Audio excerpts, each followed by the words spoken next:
जब मुशरिकीन बद्र की लड़ाई हार गए तो वो गुस्से से बेकाबू हो गए और पूरा मक्का नबी सल्लल्लाहु अलैहि वसल्लम से बदला लेना चाहता था। और आखिरकार मक्के के दो नौजवानों ने, जो कि बहुत बहादुर थे, तय किया कि हम अपनी जिल्लत और रुसवाई का बदला नबी सल्लल्लाहु अलैहि वसल्लम से जरूर लेंगे और नबी सल्लल्लाहु अलैहि वसल्लम को कत्ल कर देंगे। बद्र की लड़ाई के कुछ ही दिनों के बाद का वाकया है। उमैर बिन वहाब जुमही, जो कुरैश के शैतानों में से एक था और मक्का शरीफ में नबी सल्लल्लाहु अलैहि वसल्लम और आपके सहाबा किराम को तकलीफें पहुंचाया करता था, उमैर बिन जुमही का बेटा वहाब बिन उमैर बद्र की लड़ाई में गिरफ्तार होकर मुसलमानों की कैद में था।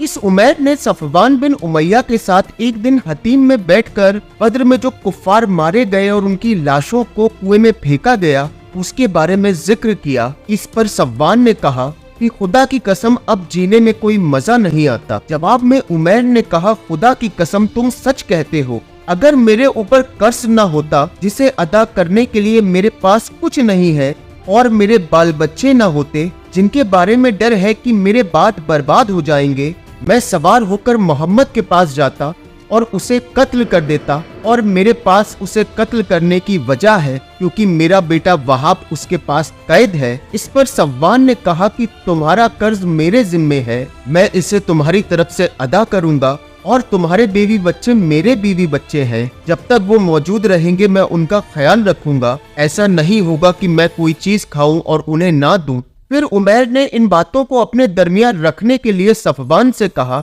और सफवान इस पर राजी हो गया। इसके बाद उमैर ने अपनी तलवार जहर में डुबाई और मदीना जाने के लिए रवाना हो गया। जैसे ही वो मदीना पहुंचा तो हजरत उमर बिन खत्ताब रजी अल्लाह ताला अन्हु की नजर उस पर पड़ी और हजरत उमर बिन खत्ताब ने उमैर को देखते ही कहा, ये कुत्ता अल्लाह का दुश्मन उमैर किसी बुरे इरादे से ही आया है। फिर हजरत उमर ने नबी सल्लल्लाहु अलैहि वसल्लम की खिदमत में हाजिर होकर अर्ज किया, या रसूल अल्लाह, ये अल्लाह का दुश्मन उमैर अपनी तलवार लटकाए हुए मदीने में आया है। आप सल्लल्लाहु अलैहि वसल्लम ने फरमाया, जाओ उसे मेरे पास लेकर आओ। इसके बाद उमैर को पकड़कर नबी सल्लल्लाहु अलैहि वसल्लम की खिदमत में पेश किया गया। नबी सल्लल्लाहु अलैहि वसल्लम ने उमैर से कहा, ऐ उमैर, तुम यहाँ क्यों आए हो? उमैर ने कहा कि जो कैदी आप लोगों के कब्जे में है मैं उन्हीं के लिए आया हूँ। फिर नबी ने फरमाया कि तुम्हारी गर्दन में ये तलवार क्यों है?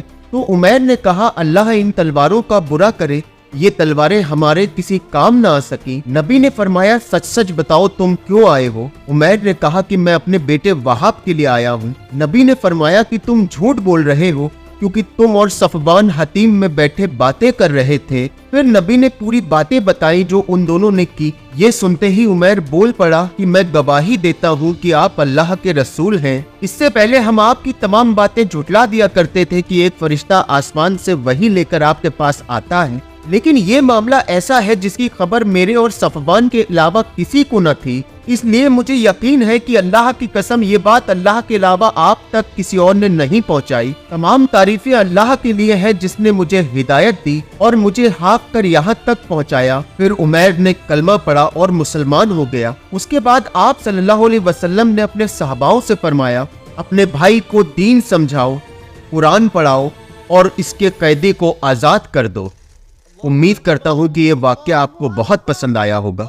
अगर पसंद आया हो तो इसे ज़्यादा से ज़्यादा शेयर करें और हमारे चैनल को सब्सक्राइब करना ना भूलें। मिलते हैं अगले वीडियो में। अस्सलामु अलैकुम, अल्लाह हाफिज़।